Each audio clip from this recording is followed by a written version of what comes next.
Many people from the Kansas City area would agree that basketball is popular here.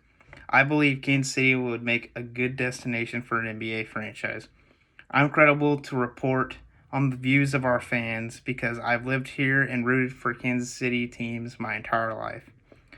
I will explain what makes Kansas City a good destination for an NBA franchise. They need to have criteria that's comparable to other cities with NBA franchises, and I believe Kansas City is very comparable to those other cities. An aspiring NBA destination needs to have a city that's comparable to other NBA franchises in their cities. They need to have a viable economic market. The city needs to be wealthy enough to afford the expenses and operations that come with owning an NBA franchise. They need to have a present fan base. People should be interested in the sport and the franchise.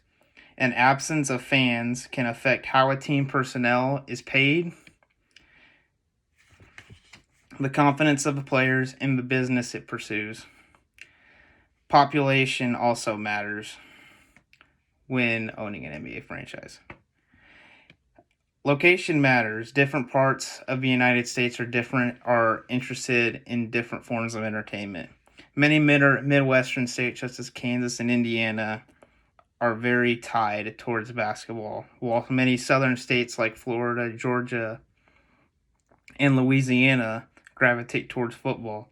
It's important to understand what drives a city and the people that live there. The city needs to have a proper venue. According to Daniel Rasher of University of San Francisco, a quality sports venue needs to be able to generate revenue. Having increased revenue can help benefit a franchise by better positioning themselves to sign players, draw in more fans, and that ultimately increases their chances of winning. Kansas City, Missouri is comparable to other cities that host NBA franchises. According to Visit KC website, Kansas City hosts many different American sports teams, including the Chiefs, Royals, and Sporting KC soccer team. In an interview with SEC Network's Jarrett Sutton, an anonymous NBA executive said Seattle and Kansas City are the most valuable markets for league expansion when it makes sense. After the executive told Sutton that he or she believes Kansas City would get a team in the future. Kansas City has a dedicated fan base, but locals are committed to supporting their teams. In fact, Arrowhead Stadium, where the Kansas City Chiefs play, holds the record for the loudest crowd roar ever recorded at a sporting event.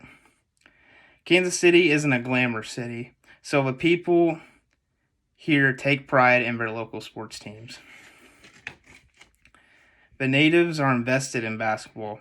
The Midwest has a rich history with basketball. The Kansas City Kings played here from 1972 to 1985.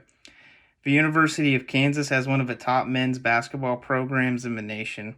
According to Michael Swaim, a KU alumni brought in Dr. James Naismith's original rules of basketball to the university in 2010 after he bought the document at an auction in New York City. David Booth, the man who bought the document, bought the document at the auction for nearly $4.5 million. Booth would donate it to KU in 2006, and the document resides in the DeBruce Center of KU to this day. The Sprint Center will be able to host NBA games.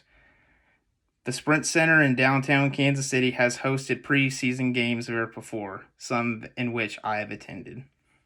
According to their website, they host nearly 100 events every year, and they have a capacity of 18,972 people.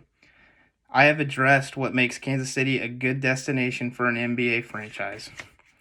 A city that wants to host an NBA franchise needs to be comparable to other NBA cities. And I have addressed that Kansas City is quite comparable to these other cities that host NBA franchises. Kansas City hasn't had an NBA franchise since 1985, when the Kings used to play in Kemper Arena on the outskirts of Kansas City. hopefully basketball enthusiasts in Kansas City won't have to wait too much longer for a team.